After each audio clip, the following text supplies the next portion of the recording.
Hey, what's up everybody? This is Royce from Pedal Metal. Welcome to my channel. Tonight's video is going to be checking out 3 different Tomica 164 scale Ferraris.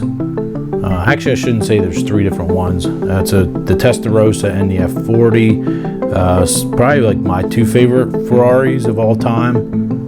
And the Testarossa, we have a white one and a red one to check out. So I got these directly from overseas. So we'll get started right into it here and get them opened up.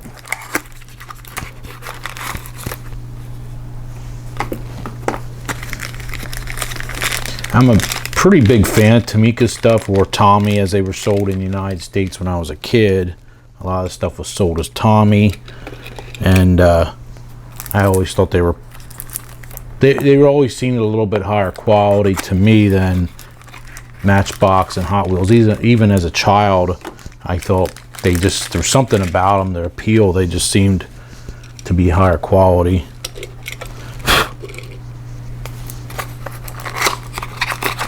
So we'll try to make this quick. Just thought I'd share this with you guys. These are from my personal collection.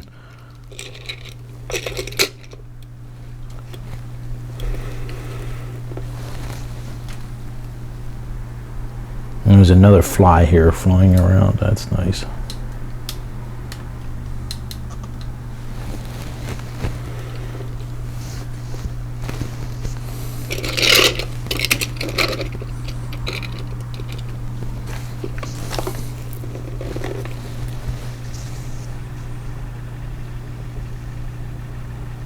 I think these are really nice for, like, I think they were about $12 a piece.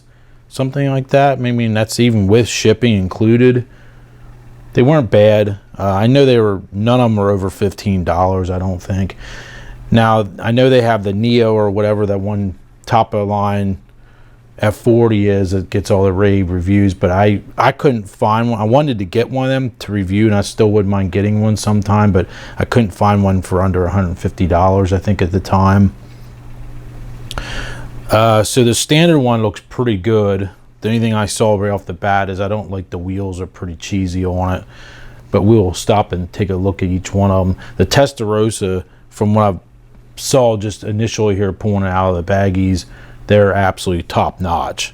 I mean, these for $10 a piece are absolutely insane.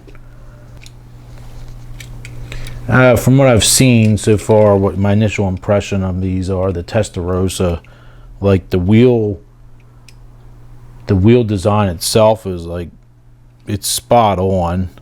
It's really impressive. The strakes look good on the sides of the doors. Now there's no mirrors. There's no kind of mirrors at all, but the interior color, that camel color or whatever it is, looks really good. You can't open the doors, but you can, which one thing that's really fun with this, you can pop up the headlights. How cool is that? But when you get looking at it, it's very detailed for the price range. Even have tiny logos on the back.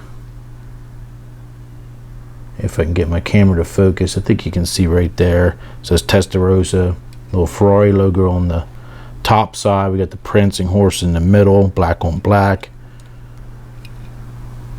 Got some exhaust pipe detail. It is a plastic base. It's 161 scale is what it says on the bottom. Very nice. Even have the Pininfarina side badges. How awesome is that? Paint job, look at the paint job. Really impressive. Like I said, even if you paid, you know, $7 for a Hot Wheels Premium, it's not going to look like this. There's no way. Now the tires are hard plastic, but it looks like they're molded in 2 pieces, perhaps. Hard to tell. Maybe not. Almost looks like the rims might be painted onto the black part of the plastic tire and wheel assembly. But look at the black around the windows, how detailed that is. Looks very glossy there, but the window trim doesn't look quite as glossy in person. But it's very, very, very well done. Oh wow, someone just noticed, even has the dark brown dashboard, which a lot of the early Testarossas had that really bizarre dark brown chocolate interior, you know, the dashboard mixed with the camel leather interior, which is kind of strange. But look at the headlight details. How cool is that? Isn't that beautiful? Let's check out the Crockett version here. You can't beat the Miami Vice white. Also has the chocolate brown dashboard. It does have the Euro turn signals here, the amber lens side marker lights.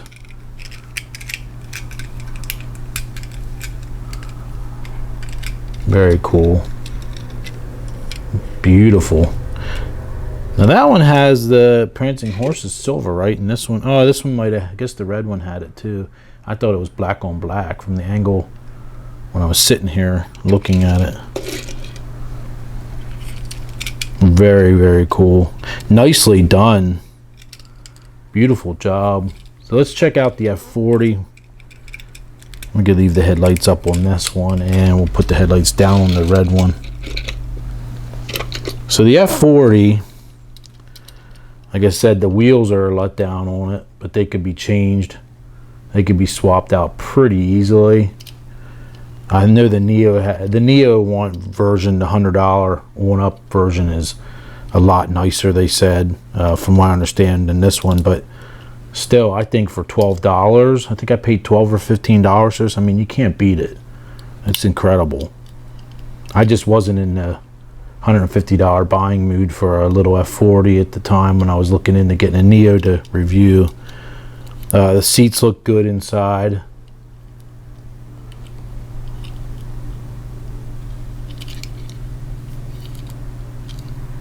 That even looks good, the little black lip on the front. Black plastic base. It says 162 scale on this one.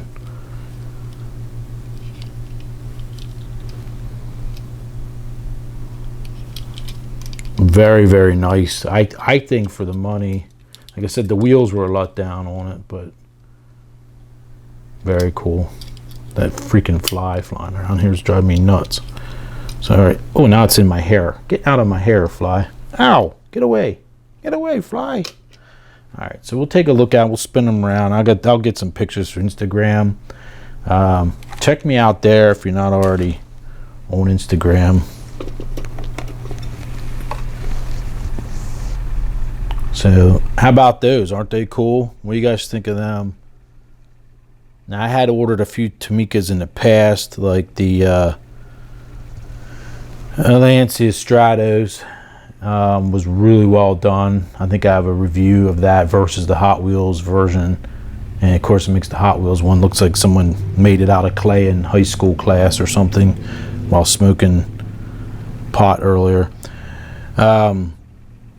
But the differences are pretty extraordinary when you put them next to a Hot Wheels car, which Hot Wheels are, I mean, they'll tell you flat out they're not very accurate, because the way they claim when they have to shrink them down, they can't keep the proportions correct, which makes no sense to me. Because when you look at other manufacturers, to me, like Tomica, and a lot of the other ones are coming out from Tarmac and 164th Para and whatever else, there's so many of them, they're all made in China, but Schuko and other ones, they seem to be having no problems at all, you know, being able to scale the factory, or, you know, the original 1-to-1 scale car down and not lose any of the proportions.